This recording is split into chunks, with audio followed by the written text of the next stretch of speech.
This episode of Let's Knit Together is sponsored by yarnmarket.com. Fabulous fashions, fast and friendly.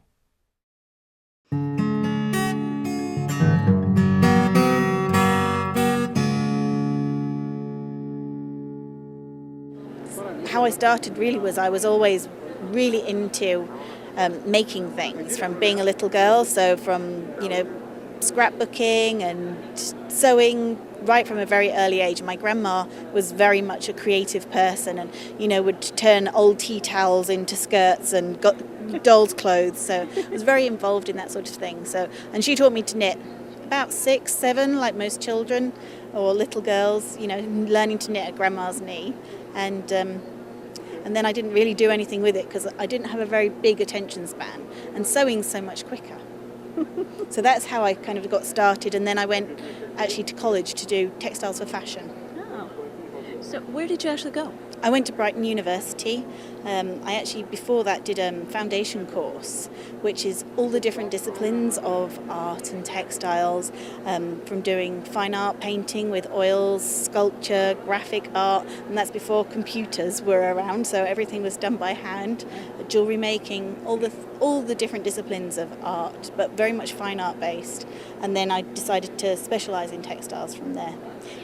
Is that how you got yourself involved in design, both of knitwear as well as yarn? Well, again, it started purely as a design course. So in the first year at university, I studied all the different disciplines of textile design, from printed textiles, woven textiles and knitted textiles, and also with a huge element of fashion. So everything was for fashion, so we learned to do pattern cutting and fashion drawing, right from sort of learning the basics, that side. But it was in the mid-1980s, and hand knitting had a massive revival in the mid-1980s, and we were sponsored various hand knitting projects by the yarn companies.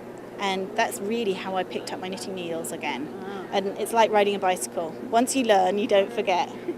Well, what kind of projects really inspire you? Now? Yeah, now. I love the idea of creating different three-dimensional shapes within knitting that work on the female silhouette. I'm really into...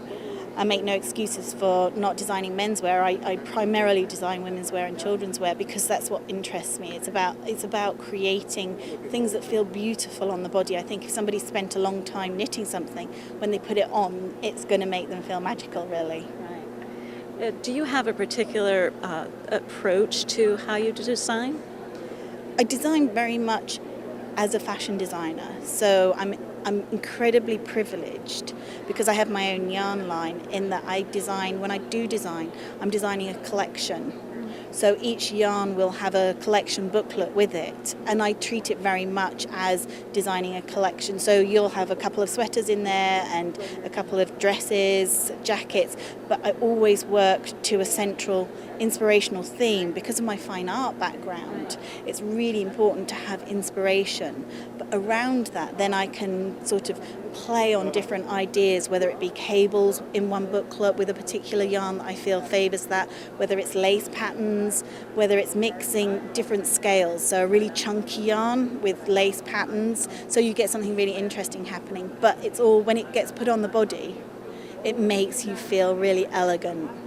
This project that you're wearing here sort of sounds a lot like that. Is this one of your new projects? Yes, it's one of the new yarns that we have for autumn winter. It's a silkened merino mix, and one of the lovely things about fibre is the different fibres taking, colour differently. And they also all drape very differently, and this has a silk in it, so it's perfect for sort of longer sleeves and that drape and elegance. Right.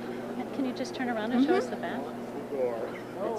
It's beautiful. I love the fact that it's both cable and lace, and it gives it a class look, right? Yep, and it's just knitted from the bottom up, and the sleeves and everything are just Wow, it's amazing. What are some of the fibers that you typically choose in creating your yarns? I use a wide range of different fibers, and I have a very modern approach to fibre because although I love absolutely natural fibres, I do think that there are reasons for putting man-made fibres in there. So for instance, adding acrylic to a wool yarn to add bulk but not add weight. Right. And modern technology has become so sophisticated that we can do that now and still have a really beautiful looking yarn. Right.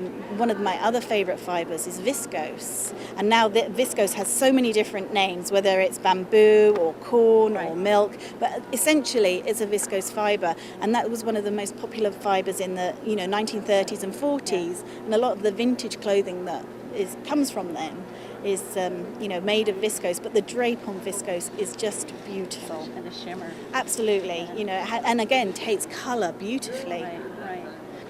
We have various different projects here that from the new collection. I have 2 new yarns. One is 50% woolen and 50% acrylic, which does absolutely, it's a chunky weight yarn, but the idea is that it doesn't add bulk and it's very light. Right. And one of the things that I'm really sort of playing with at the moment is the idea of people traditionally knit chunky yarns in chunky patterns. And for me as a woman, that really just adds bulk. So, the idea is of adding lots of shaping to the shoulders so things actually fit on the shoulders and they actually fit the body, putting nice waist shaping so we're not actually creating a bulky garment, we're actually just fitted, a fitted garment but with bulky yarn, which is kind of a slightly different approach to traditional. Well, how did you approach that sweater then? Because that has a lot of intricacies between the shaping at the hip here and the lace as the collar itself. That's an interesting approach.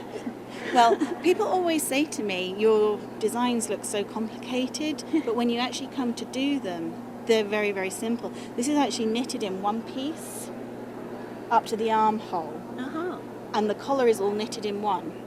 And there is actually no front shaping, but the collar goes up to the back. And it really is just worked as one piece up to the armholes, and it's incredible. This is just a feather and fan pattern, and you just go into stockinette stitch here and just continue that pattern up. It's only a 4-row pattern repeat, so that's great. So very simple. And I really love that brown color. It's very, very great for autumn. The red one above it is even more beautiful. That's the one with the silk in, and you can really see the colour coming through, can't you? Yes. That's called Rossetti. Rossetti? Yeah, That's and incredible. the other yarn is called Millet, and both of those yarns are named after pre-Raphaelite painters, and that was really my inspiration on my start. As I said, every collection has to start with an inspiration point, something that's really just going to trigger how I feel about the season and how the collection's going to come together. So that's really important when I'm choosing colour. The depth of the colour of the yarn comes from the paintings and It's not traditional that people would think of lace for fall though, but yet you're able to bring that lace into the fall with the color and the type of weight yarn that you would normally wear in I love the play of scale. So you have traditional feather and fan pattern, but when it's worked in a chunky yarn, you get something completely different happening. Again, in this dress here, you've got panels of feather and fan going up, and you wouldn't necessarily associate that with a winter garment. But over a tank and leggings, it's just perfect. Yeah, it's really cute. That's a pretty color as well. Yeah, absolutely. Color choices are perfect for fall this year. You've also sort of introduced some hats here as well, but yet there's this difference between the bulky weight and then the cables. Which are these yarns? Well, both of these two are the 2 new yarns, and then this is one of the existing yarns from the collection, which is the Cashmere Aran. Cashmere Aran, right. That's a really cute hat. Wow, what's that? This one down here. This one's actually one of the yarns that we had for spring-summer. It's called Muletto, and this is exactly what I'm talking about. This is a viscose bamboo and cotton mix, and you can just see the drape here. It's gorgeous. And the intensity of the colour. Very, very. I mean, there's so much depth to the color here. It's amazing. So it's viscose. Is it blended with something? It's a bamboo and cotton mix. Bamboo and cotton. Yeah, but you can see how that just, when you move, if you put it on, it's just going to make you feel really elegant. There's nothing like that feeling. It's definitely perfect for like evening wear. Yeah, very beautiful. Thank you. We have some beaded pieces that we're doing. I'm specialising in for fall this year as well. This is my pet project at the moment, is beading. Are these strung on in the pattern or just popped on with a crochet hook?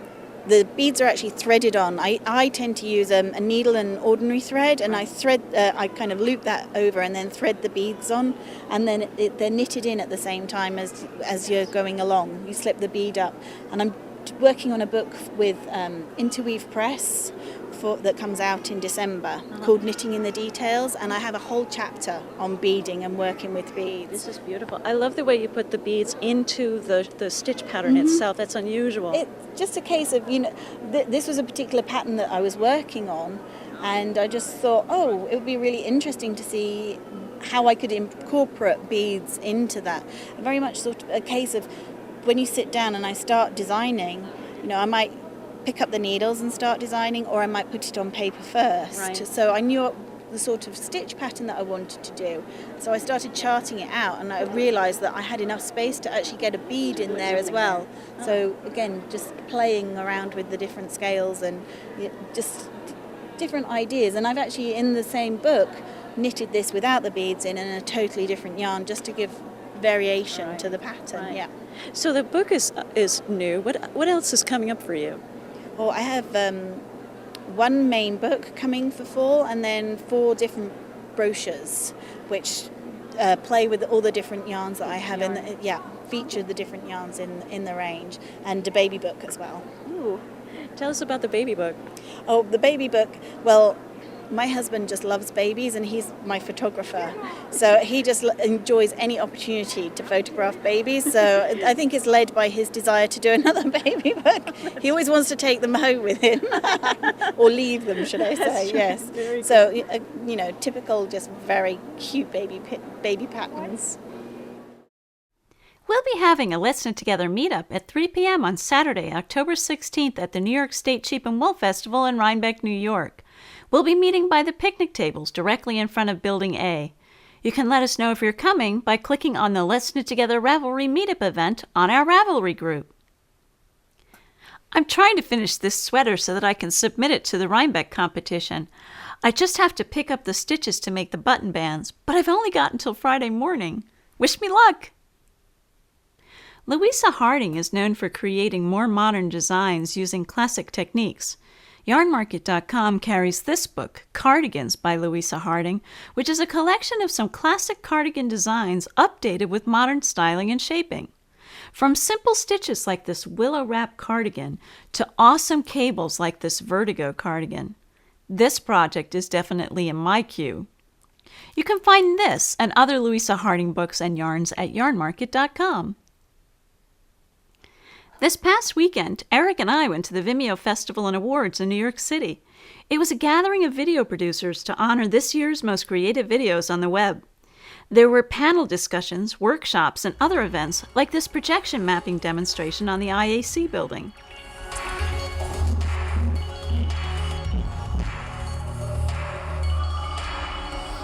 The awards ceremony, hosted by video pioneer Zay Frank, featured some really amazing work. One of the winning videos was called Fluid Sculpture by Charlie Bucket. The video features plastic tube knitted on a knitting loom.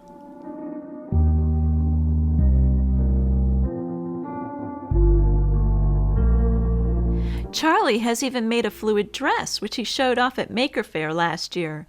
There's a link to Charlie's blog where you can see the complete video and learn how he made the dress in the show notes for this episode at letsknittogether.com. In episode 82, we asked viewers to comment on how many projects you had knitted so far this year. The answers range from just a few UFOs to 260 completed projects. You guys are amazing. I can't imagine getting more than 10 projects done. And now, the winner of this Debbie Bliss book is Kelly from New Mexico. We'll get this out to you right away so that you can add a few more to your 26 completed projects this year.